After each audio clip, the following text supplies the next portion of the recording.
Hi, I'm Bill O'Reilly. Thanks for watching us tonight. Islamic terrorism and the Obama administration. That is the subject of this evening's Talking Points memo. As you may know, about 1.5 million people demonstrated in Paris, France on Sunday, demanding an end to radical Islamic terrorism. 40 leaders led the march, which received worldwide coverage. But among those leaders, there was one big absence: the USA. President Obama, Vice President Biden, Secretary of State Kerry, Attorney General Holder did not attend. And Holder was already in Paris. All he had to do is take his latte and walk across the street. But he didn't show up.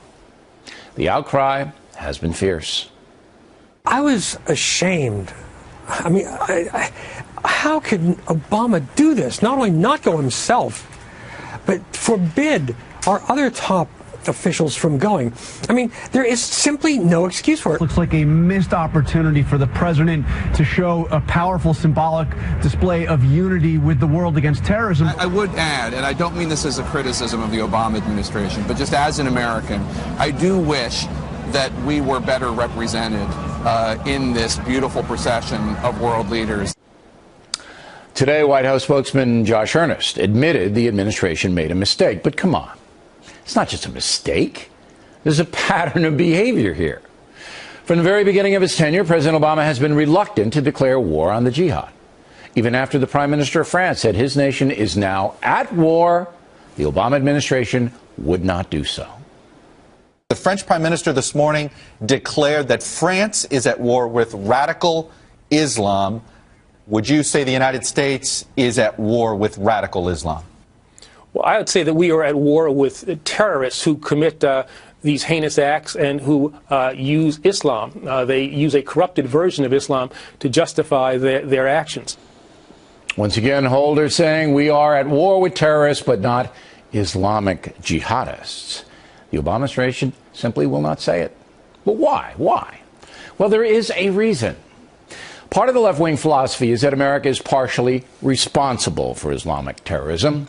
Some liberal pundits believe that because the USA has protected the oil sheikhs and supported dictators like Mubarak in Egypt, we are responsible for al-Qaeda, ISIS, and other savage groups who experienced repression. Of course, that's a very simplistic view, but it has taken deep root in the left-wing precincts. The truth is, America and the West need oil. So, since World War II, American presidents have dealt with OPEC and supported stability in Muslim nations rather than radical Islamic chaos. Oil is vital, so compromises were made. President Obama is a man of liberal thought and obviously tentative about confronting the jihad. But here's something very interesting. While the left continues to soft-pedal Islamic terrorism, they're appalled by Christian fundamentalism and, generally speaking, support the Palestinians over the Jews. I mean, once again today, this is what the New York Times editorialized, quote, "Perhaps the greatest danger in the wake of the massacres is that more Europeans will come to the conclusion that all Muslim immigrants on the continent are carriers of a great and moral threat," unquote. From the beginning of the Paris terror, the Times has been very concerned about the backlash to Muslims and not very concerned about how to combat the jihad, at least on its editorial pages. But when the Catholic priest pedophilia scandal broke, did you ever read in the New York Times or any other left-wing publication that they were concerned good Catholics might be affected adversely? Did you ever read that? I didn't. But later on, Bernie Goldberg and I will discuss the situation. But for now, the Obama administration makes yet another mistake, does not stand with the world to declare war on the Islamic jihad. Unbelievable. And that's the memo. Now,